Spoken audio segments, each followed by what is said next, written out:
Welcome to trouble free online service. Trouble free online சர்வீஸ்க்கு உங்களை அன்புடன் வரவேற்கிறோம். இன்றைக்கி நம்ம என்ன பார்க்க போகிறோன்னா 6/7/2025 13/7/2025 வரைக்கும் நடந்த வீக்லி கரண்ட் அஃபேர்ஸாக இன்றைக்கி நம்ம பார்க்க போகிறோம். அது மட்டும் இல்லாமல் இதுக்கு முன்னாடி நடந்த போன வீக்கான கரண்ட் அஃபேர்ஸும் நம்மளுடைய வெப்சைட்டில் அப்டேட் பண்ணியிருப்போம். நம்மளோட யூடியூப் சேனல் அண்ட் வாட்ஸ்அப் குரூப்லேயும் போட்டிருப்போம். நீங்கள் பார்த்து பயன்பட்டுருக்கோங்க. இனி வரப்போகிற எல்லா current affairs and job updates எல்லாமே நம்மளோட சேனலில் ரெகுலராக அப்டேட் பண்ணுவோம். பார்த்து சப்ஸ்கிரைப் பண்ணிக்கோங்க. இப்போ நம்ம கொஸ்டின்ஸ்குள்ளே போயிடலாம். First questions. செஞ்சிக்கோட்டையை உலகின் பாரம்பரிய சின்னமாக யுனெஸ்கோ எந்த அமர்வில் அறிவித்ததுன்னு கேட்டிருக்காங்க. 45, 46, 47, 48 3 ஆப்ஷன்ஸ் இருக்குது. ஆப்ஷன் சி தான் சரியான பதில். 47வது அமர்வில் தான் அறிவிச்சிருப்பாங்க. எங்கன்னா பாரிஸில் தான் இதோடைய உலக பாரம்பரிய குழு, அதாவது பிரான்ஸோட தலைநகர் பாரிஸு.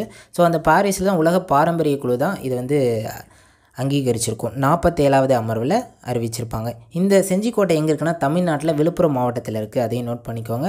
அதாவது ராஜகிரி, கிருஷ்ணகிரி, சந்திரகிரி இந்த 3 மலையும், சந்திராயன் துர்க்கம், குத்தரிசி மலை இந்த 2 குன்றுகளையும் இணைச்சி தான் இந்த செஞ்சிக்கோட்டையை கட்ட தொடங்கியிருப்பாங்க. ஆனந்தகோன் என்ற குறுநில மன்னரால் 13ஆம் நூற்றாண்டில் கட்ட ஸ்டார்ட் பண்ணியிருப்பாங்க இந்த செஞ்சிக்கோட்டையை. தென் இந்தியாவின் தலை சிறந்த உட்புக முடியாத கோட்டை அப்படின்னு சத்ரபதி சிவாஜி இந்த செஞ்சிக்கோட்டையை பாராட்டியிருப்பார். ஸோ நோட் பண்ணிக்கோங்க. அப்போ தான் உங்களுக்கு படிக்கிறதுக்கு இன்னும் எளிதாக இருக்கும். இது எங்கே இருக்குன்னா விழுப்புரம் மாவட்டத்தில் தான் இருக்குது இந்த செஞ்சிக்கோட்டை. ஆனந்தகோன் என்ற குறுநில மன்னரால் 13ஆம் நூற்றாண்டில் கட்ட ஸ்டார்ட் பண்ணியிருப்பாங்க. ராஜகிரி, கிருஷ்ணகிரி, சந்திரகிரி இந்த 3 மலையும், சந்திராயன் துர்க்கம், குத்தரிசி மலைன்னு சொல்லுவாங்க. இந்த 2 குன்றுகளையும் இணைச்சி தான் செஞ்சிக்கோட்டையை கட்ட ஸ்டார்ட் பண்ணியிருப்பாங்க. ஸோ கொஸ்டின் ஸ்டேட்மெண்ட் கொஸ்டின்ஸாகவும் கேட்கலாம். எந்தெந்த மலை எந்த குன்றுகளை இணைச்சி கட்ட இது பண்ணாங்க, எந்த குறுநில மன்னரால் கட்ட ஸ்டார்ட் பண்ணாங்க அப்படின்னு கேட்பாங்க. ஆனந்தகோன் என்ற குறுநில மன்னரால் தான் 13ஆம் நூற்றாண்டிலே கட்ட ஸ்டார்ட் பண்ணியிருப்பாங்க. தென் இதை என்னன்னு சொல்லுவாங்க, இந்தியாவின் தலை சிறந்த உட்புக முடியாத கோட்டை அப்படின்னு சத்ரபதி சிவாஜியால் பாராட்டப்பட்டிருக்கும் இந்த செஞ்சிக்கோட்டையை. இந்தியாவின் தலை சிறந்த உட்புக முடியாத கோட்டை நோட் பண்ணிக்கோங்க. தென் சோழர் காலத்தில் இந்த செஞ்சிக்கோட்டையை சிங்கபுரி அப்படின்னு அழைப்பாங்க. இது ஒரு கொஸ்டின் நோட் பண்ணிட்டீங்கன்னா உங்களுக்கு இன்னும் எளிதாக இருக்கும். சோழர் காலத்தில் செஞ்சிக்கோட்டை பார்த்திங்கன்னா சிங்கபுரின்னு அழைப்பாங்க. தென் ஆங்கிலேயர்களால் என்னென்னு அழைக்கப்பட்டதுன்னா கிழக்கின் ட்ராயின்னு அழைச்சிருப்பாங்க. ஆங்கிலேயர்களால் கிழக்கின் ட்ராய் என்று அழைக்கப்பட்டது செஞ்சிக்கோட்டை. தென் 1921 இந்த செஞ்சிக்கோட்டை பார்த்திங்கன்னா தேசிய சின்னமாக அறிவிக்கிறாங்க. எப்போனா 1921 இந்த செஞ்சிக்கோட்டை தேசிய சின்னமாக, தேசிய நினைவு சின்னமாக அறிவிக்கிறாங்க. அதையும் நோட் பண்ணிக்கோங்க. ஸோ இந்த ஒரு கொஸ்டின்ஸ்லேயே உங்களுக்கு 6 கொஸ்டின்ஸ் கவர் ஆயிரும். ஸோ எந்த அமர்வில் அறிவிக்கிறாங்கன்னா 47வது அமர்வில் பாரிஸ் மாநாட்டில் தான் அறிவிக்கிறாங்க. தென் இது எங்கே இருக்குன்னா விழுப்புரம் மாவட்டத்தில் இருக்குது. ஆனந்தகோன் இந்த குறுநில மன்னரால் 13ஆம் நூற்றாண்டில் கட்டுறாங்க. எந்தெந்த மலையை இணைச்சி கட்டுறாங்க. தென் சத்ரபதி சிவாஜி யாரால் என்னன்னு பாராட்டுறாரு. சோழர் காலத்தில் சிங்கப்பூரின்னு அழைச்சிருப்பாங்க. ஆங்கிலேயர்களாக கிழக்கின் ட்ராயின்னு சொல்லியிருப்பாங்க. 1921 தேசிய நினைவு சின்னமாக இந்த செஞ்சிக்கோட்டையை அறிவிச்சிருப்பாங்க. ஸோ இந்த ஒரு கொஸ்டின்ஸ்லேயே பல கேள்விகள் வருது. நோட் பண்ணிட்டீங்கன்னா உங்களுக்கு படிக்கிறதுக்கு இன்னும் எளிதாக இருக்கும். செகண்ட் கொஸ்டினுக்கு போயிடுவோம். ரோஜ்கர் மேளா திட்டம் எப்பொழுது நடைமுறைப்படுத்தப்பட்டது அப்படின்னு கேட்குறாங்க. ரோஜ்கர் மேளா திட்டம் பார்த்திங்கன்னா அக்டோபர் 22, 2022ஆம் வருடம் தான் அறிவிச்சிருப்பாங்க. அதாவது என்எஸ்டின்னு சொல்லுவோம், national scheme development corporation. So அது மூலிமா தான் இந்த ரோஜ்கர் மேளான்ற திட்டத்தை அறிவிச்சிருப்பாங்க. இது எதுக்காக அறிவிச்சிருக்காங்கன்னா இளைஞர்களுக்கு மத்திய அரசில் பணியாற்றும் வாய்ப்பை வழங்கும் சிறப்பு வேலைவாய்ப்பு முகாம்களை உருவாக்குறதுக்காக இந்த ரோஜ்கர் மேளா திட்டத்தை அறிவிச்சிருப்பாங்க. தென் தேர்ட் கொஸ்டின்ஸ்க்கு போயிடுவோம். முதியோர் வீடு தேடி சென்று ரேஷன் பொருட்கள் வழங்கும் சோதனை திட்டம் தமிழ்நாடு முழுவதும் எப்பொழுது செயல்படுத்தப்பட உள்ளது? அதாவது முதியோர் வீடு தேடி சென்று ரேஷன் பொருட்கள் வழங்கும் திட்டம். இந்த ரேஷன் பொருட்கள்லாம் முதியோர்களுக்கு போய் வீடு போய் கொடுக்கறதுக்கான இந்த திட்டத்தை எப்போ செயல்படுத்தப்பட போகிறாங்க அப்படின்னு கொஸ்டின்ஸ் கேட்டிருக்காங்க. இதுக்கு சரியான பதில் பார்த்திங்கன்னா ஆகஸ்ட் 8, 2025. ஆகஸ்ட் 8, 2025 தான் செயல்படுத்த போகிறாங்க. இதுக்கு முன்னாடியே பார்த்திங்கன்னா ஜூலை 1லேருந்து 5 வரைக்கும் ஒரு 10 டிஸ்ட்ரிக்டில் இதை செயல்படுத்தி பார்த்துருப்பாங்க சோதனை திட்டமாக. அதாவது ஜூலை 1லேருந்து 5 வரைக்கும் சென்னை, நெல்லை, சிவகங்கை, திண்டுக்கல், ராணிப்பேட்டை, ஈரோடு, தருமபுரி, நாகப்பட்டினம், நீலகிரி, கடலூர் இந்த 10 டிஸ்ட்ரிக்டில் ஒரு 10 ரேஷன் ஷாப்பில் சோதனை ஓட்டமாக செஞ்சு பார்த்துருக்காங்க. ஸோ இது பார்த்திங்கன்னா தமிழ்நாடு முழுவதும் ஆகஸ்ட் 8ஆம் தேதி 2025 அன்றைக்கி வந்து தமிழ்நாடு முழுவதும் வந்து பார்த்திங்கன்னா ஒரு 10 இடத்த வந்து சூஸ் பண்ண போகிறாங்க. ஒவ்வொரு டிஸ்ட்ரிக்ட்லையும் ஒரு 10 சொசைட்டி வந்து ரேண்டமாக சூஸ் பண்ணி அதில் வந்து இம்ப்ளிமெண்ட் பண்ண போகிறாங்க.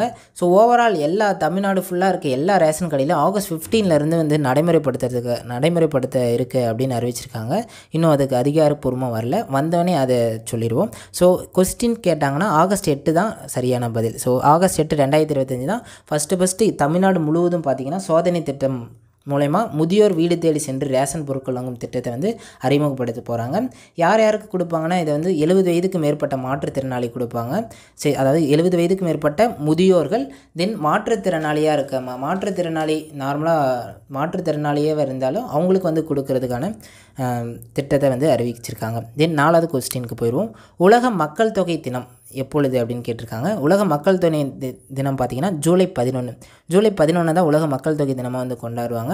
எப்போ இது ஃபஸ்ட்டு வந்து அறிமுகப்படுத்துகிறாங்க அப்படின்னு பார்த்திங்கன்னா 1987ஆம் ஆண்டு தான் உலக மக்கள் தொகை தினம் வந்து அறிமுகப்படுத்துகிறாங்க. அப்போ தான் வந்து 5 பில்லியன் வந்து எட்டுது மக்கள் தொகை.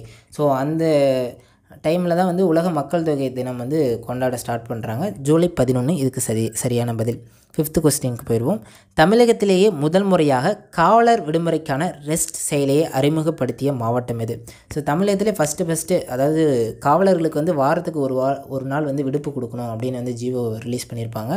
அதுக்கு வந்து விடுமுறை, அதாவது அவங்க விடுப்பு எடுக்கிறதுக்கு வந்து இந்த ரெஸ்ட் ஆப் மூலயமாவே அவங்க வந்து விடுப்பை வந்து இந்த டேட்டில் வந்து லீவ் எடுக்க போகிறேன் அப்படின்னு வந்து அவங்க அப்ளை பண்ணிடுவாங்க. அது அவங்க பார்த்து ஹெட் ஆஃபீஸில் அவங்க பார்த்து ரிஜெக்ட் பண்ணாங்கன்னா என்ன ரீசன்றதை அந்த ஆப்பில் வந்து ரிஜிஸ்டர் பண்ணணும் அப்படின்னு வந்து சொல்லியிருப்பாங்க. ஸோ ஃபஸ்ட்டு எங்கே அறிமுகப்படுத்துகிறாங்கன்னா கன்னியாகுமரி மாவட்டத்தில் தான் இந்த ஆப்பை வந்து அறிமுகப்படுத்தியிருக்காங்க. தமிழ்நாட்டிலே ஃபஸ்ட்டு காவலர் விடுமுறைக்கான ரெஸ்ட் செயலி, அந்த ஆப்புக்கு பேர் ரெஸ்ட், REST. சரிங்களா? தென் 6th கொஸ்டின். தலை சிறந்த பொது நிர்வாகத்திறன் மற்றும் செல்வாக்கு மிக்க உலகளாவிய தலைமைத்துவத்தை கௌரவிக்கும் வகையில் எந்த விருதானது பிரதமர் மோடிக்கு வழங்கப்பட்டது அப்படின்னு கேட்டிருக்காங்க. இதுக்கு சரியான பதில் first option, the officer of the order of the star of Ghana. So Ghana நாட்டில் தான் இவருக்கு வந்து இந்த விருது வந்து கொடுத்துருப்பாங்க. கானா நாட்டோட உயரிய விருது என்னென்னா the officer of the order of the star of Ghana. சரிங்களா? ஃபஸ்ட் ஆப்ஷன் தான் சரியான பதில். அடுத்து 7th கொஸ்டின்ஸ்க்கு போயிடுவோம். இந்திய உளவு பிரிவான ராவின் புதிய தலைவராக நியமிக்கப்பட்டவர் யாருன்னு கேட்டிருக்காங்க. இதுக்கு சரியான பதில் யாருன்னா பாரக் ஜெயின். 8th கொஸ்டினுக்கு போயிடுவோம். அரசு பள்ளிகளில் வாட்டர் பில் திட்டம் எப்பொழுது நடைமுறைப்படுத்தப்பட்டது? இப்போ தான் ரீசெண்டாக தான் ஒரு நாளில் 3 முறை வந்து வாட்டர் பில் அடிக்கணும்னு சொல்லியிருப்பாங்க. அதாவது காலையில் 11 மணிக்கு ஒரு வாட்டியும், மதியம் 1 மணிக்கு ஒரு வாட்டியும், 3 மணிக்கு ஒரு வாட்டியும் வந்து பில் அடிக்கணும்னு சொல்லியிருக்காங்க. மாணவர்களுக்கு அந்த நீர்ச்சத்தை ஊக்கப்படுத்துறதுக்காக இந்த வாட்டர் செல் திட்டத்தை வந்து கொண்டு வந்திருப்பாங்க. இது எப்போ கொண்டு வராங்க அப்படின்னு பார்த்தீங்கன்னா ஜூன் 30, 2025. ஜூன் 30ஆம் தேதி தான் இந்த வாட்டர் பில் திட்டத்தை வந்து அறிமுகப்படுத்துகிறாங்க. தென் 9th கொஸ்டின் போயிடுவோம்.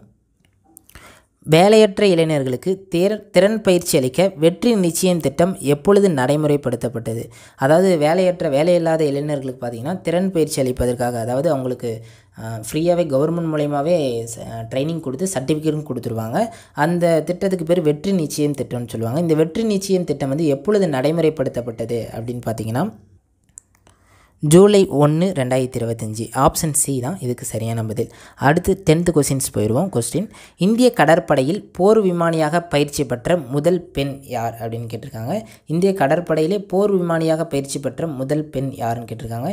இதுக்கு சரியான பதில் ஆஸ்தா பூனியா, அதாவது sub lieutenant Astha Poonia. First option தான் இதுக்கு சரியான பதில்.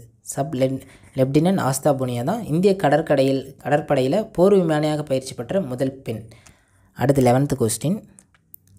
S-400 ஏவுகணை அமைப்புகள் அதிகாரப்பூர்வமாக எந்த பெயரில் அழைக்கப்படுகிறது அப்படின்னு கேட்குறாங்க. சுதர்சன சக்கரம், அதாவது ஆப்ஷன் டி தான் இதுக்கு சரியான பதில். S-400 ஏவுகணை அமைப்புகள் அதிகாரப்பூர்வமாக எந்த பெயரில் அழைக்கப்படுகிறதுனா சுதர்சன சக்கரான்னு சொல்லுவாங்க. ஸோ ஆப்ரேஷன் சிந்தூரில் வந்து இது வந்து ரொம்ப செயல்பாட்டை கொடுத்தது. தென் 12வது கொஸ்டின். 2015ஆம் ஆண்டு தொடங்கப்பட்ட NERPAP முன்னோடி திட்டம் கீழ்காணும் எதனுடன் தொடர்புடையதுன்னு கேட்டிருக்காங்க. கல்வியா, மாசா, இல்லை தேர்தல்களா இல்லை மக்கள் தொகையா எதனுடன் தொடர்புடையதுன்னு கேட்டால் தேர்தல்கள். ஆப்ஷன் சி தான் இதுக்கு சரியான பதில். தென் NERAPAP அப்படின்னா என்னென்னா national electoral rolls purification and authentication program சொல்லுவாங்க. அதுதான் அப்ரிவேஷன். ஸோ இதுக்கு அப்ரிவேஷன் கேட்டாலும் நீங்கள் வந்து எழுத தயாராக இருங்க. National electoral rolls purification and authentication program அதுதான் சரியான பதில். அடுத்து உங்களுடன் ஸ்டாலின் திட்டம். ஸோ திட்டத்து பேரே உங்களுடன் ஸ்டாலின் திட்டம் எப்பொழுது நடைமுறைப்படுத்தப்பட உள்ளது? இன்னும் நடைமுறைப்படுத்தலை, இனிமேல் தான் நடைமுறைப்படுத்த போகிறாங்க. எப்போ நடைமுறைப்படுத்த போகிறாங்கன்னா ஜூலை 15 2025 அன்றைக்கி தான் வந்து உங்களுடன் ஸ்டாலின் திட்டத்தை வந்து நடைமுறைப்படுத்த போகிறாங்க. ஸோ ஸ்ட்ரெயிட்டாக போய் மக்கள்கிட்ட வந்து என்னென்ன கவர்மெண்ட் ஸ்கீம்ஸ் இருக்குதுன்னு அறிவிக்க போகிறாங்க. அவங்கள்ட்ட என்ன குறைகள் இருக்குது எல்லாத்தையுமே வந்து இந்த உங்களுடன் ஸ்டாலின் திட்டம் மூலிமா வந்து நடைமுறைப்படுத்த போகிறாங்க. இந்த திட்டம் பார்த்திங்கன்னா ஜூலை 15 நவம்பர் 14 வரைக்கும் செயல்படுத்த போகிறதா சொல்லியிருக்காங்க. ஸோ ஸ்டார்ட் எப்போ ஆகுதுன்னா ஜூலை 15 2025. 14வது கொஸ்டின், அரசு பள்ளிகளில் புதிதாக அமைய உள்ள பாவடிவ இருக்கை வகுப்பறை அம்சங்களில் பின்வருவனற்றில் எவை சரியானதுன்னு கேட்டிருக்காங்க. ஸோ இப்போ பார்த்தீங்கன்னா கவர்மெண்ட் ஸ்கூல்ஸில் பாவடிவ இருக்கை வகுப்பறை அம்சங்கள் வந்து கொண்டு வராங்க. ஸோ பின்வருவனற்றில் எவை சரியானது அப்படின்னு கேட்குறாங்க. இதுக்கு பார்த்திங்கன்னா சரியான பதில் ஆப்ஷன் பி, அதாவது கடைசி இருக்கை இல்லாத நிலை என்ற இயல்பை போக்கி ஆசிரியர்கள் கண்ணோட்டத்தில் மாணவர்கள் எளிய பார்வை அமைப்புக்காக கொண்டு வந்திருப்பாங்க. ஸோ ஆப்ஷன் பி தான் சரியான பதில். அடுத்து 15th கொஸ்டின் போயிடுவோம். 2025க்கான புதிய தேசிய கூட்டுறவு கொள்கையானது எப்பொழுது அறிவிக்கப்பட உள்ளது? அதாவது நேஷனல் கோஆபரேட்டிவ் பாலிசின்னு சொல்லுவாங்க. இது ஃபஸ்ட்டு பார்த்தீங்கன்னா நேஷனல் கோஆபரேட்டிவ் பாலிசி 2002 தான் வந்து கொண்டு வந்திருப்பாங்க. 2002 16th அக்டோபர் அன்றைக்கி தான் நேஷனல் கோஆபரேட்டிவ் பாலிசி வந்து கொண்டு வந்திருப்பாங்க. யார் தலைமையில்னு பார்த்தீங்கன்னா அப்போ வந்து பிட்டல் பிகாரி வாஜ்பாய் அவர் தான் வந்து பிஎம்மாக இருந்திருப்பார். இப்போ வந்து புதுப்பிக்க போகிறாங்க. எந்த டேட் அப்படின்னு பார்த்தீங்கன்னா ஜூலை 24 2025. இந்த 15வது கொஸ்டின் சரியான பதில் ஜூலை 24 2025 அன்றைக்கி தான் இதோடைய நேஷ்னல் கோஆபரேட்டிவ் பாலிசி 2025க்கான நேஷ்னல் கோஆபரேட்டிவ் பாலிசி வந்து அறிவிக்க போகிறாங்க. ஸோ மினிஸ்ட்ரி ஆஃப் கோஆபரேஷனோட ஹெட் குவார்ட்டர் அதாவது அட்டல் அக்ஸை உர்ஜா பெஜ்வான் அப்படின்ற அந்த ஆடிட்டோரியத்தில் தான் அறிவிக்க போகிறாங்க. இதுக்கான கமிட்டியை பார்த்திங்கன்னா 2022 வந்து கொண்டு வந்துட்டாங்க. 2022 செப்டம்பர் 2 அன்றைக்கி வந்து கவர்மெண்ட் ஆஃப் இந்தியா மூலிமா இதுக்கான கமிட்டி வந்து கொண்டு வராங்க. யார் தலைமையில் வந்து கொண்டு வராங்கன்னா சுரேஷ் பிரபாகர் பிரபு அவருடைய தலைமையில் தான் நேஷ்னல் கோஆபரேட்டிவ் பாலிசிக்கான ஒரு கமிட்டி வந்து கொண்டு வராங்க. இப்போ ஜூலை 24 2025 அன்றைக்கி அமித்ஷா தலைமையில் இதுக்கான நேஷ்னல் கோஆபரேட்டிவ் பாலிசின்றது வெளியிட போகிறாங்க. இது இன்றைக்கான கொஸ்டின்ஸ் அவ்வளோதான். நெக்ஸ்ட் வீக் அடுத்த கரண்ட் அஃபேர்ஸ்க்கான கொஸ்டின்ஸ் வந்து பதிவேற்றுவோம். இனி வரப்போகிற எல்லா கரண்ட் அஃபேர்ஸும் நம்மளுடைய சேனலில் வந்து அப்டேட் பண்ண போகிறோம். மறக்காமல் சப்ஸ்கிரைப் பண்ணி பெல் பட்டன் ஆல்ரெடி கிளிக் பண்ணி வச்சுக்கோங்க. நன்றி, வணக்கம்.